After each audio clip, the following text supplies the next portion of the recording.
Hey there, it's Carlos. If you have an old, rusted, stuck, or leaky valve, you probably need to replace it. The built-up minerals in the water are notorious for making these valves a failure point. I'm gonna show you the right way and give you some tips along the way on how to replace this. And in the end, I'm gonna give you the best tip to never have to worry again about these valves leaking. It goes without saying, the first thing you need to do before working on these valves is to shut off your water main and relieve the water pressure on your house by opening one of the faucets, preferably a tub. If you have a valve that is soldered on, you can do one of two things. Apply heat and remove it, or cut it if you have enough space to install a new valve. In our case here, this is soldered and I'm gonna remove it, applying direct heat onto the valve and loosen it up. Before we do so, we're gonna remove this tube that goes to the toilet. In your case, it could be a flex line.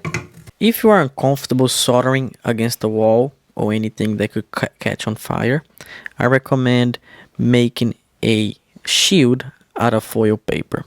3 folds and a hole right in the middle should be what we need here. You then apply heat to the valve, pulling it backwards with channel locks.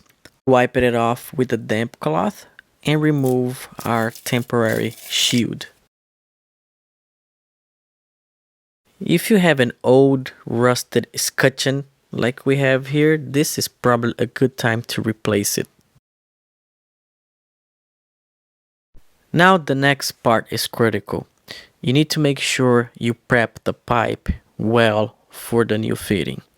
You can use emery cloth like I did here, or sandpaper. Just make sure when you do this part, take your time and get it very clean.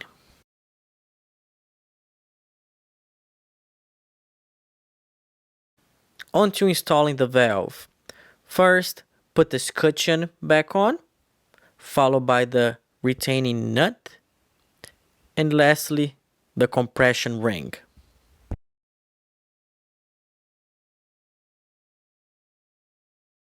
Now it's a good time to apply threaded sealant to the mouthpiece of the valve. When you do so, make sure you don't get any in the compression ring. While many people said you can apply threaded sealant to the compression ring, it is not recommended by the manufacturer of these valves. When you apply threaded sealant, this is optional. I personally recommend put just a small amount and then you insert the valve onto the pipe and you hand tighten it to start with. You're gonna need 2 wrenches to tighten this up. One to hold the body of the valve in place, and the second wrench to tighten out the lock nut.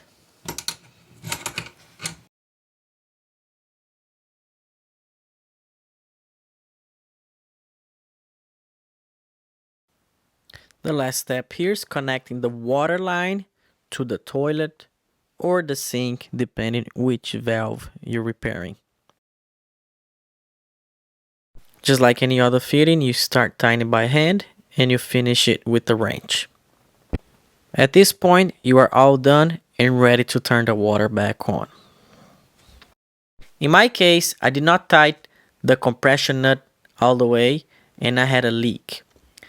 This is not to alarm. If it does happen to you, just grab a wrench and give it a quarter turn, a little by little, until the water stops.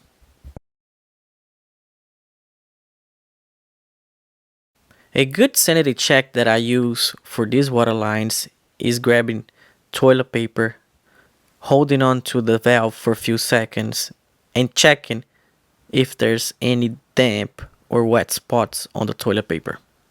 That's it, you just replaced your shut-off valves.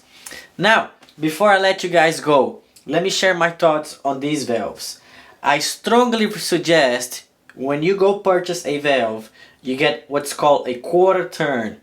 What that means is between on and off, all it is, it's a quarter of a turn. You can turn it on and off. You're also gonna see these on the shelf. These are called multi-turn. you have to shut them off, you're gonna have to turn them multiple times.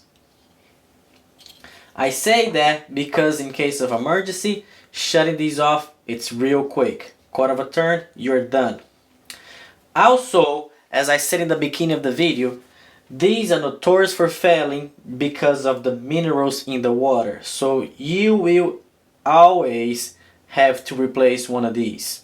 And for that case, the compression fittings are much easier to replace in the future than if you get a soldered on fitting.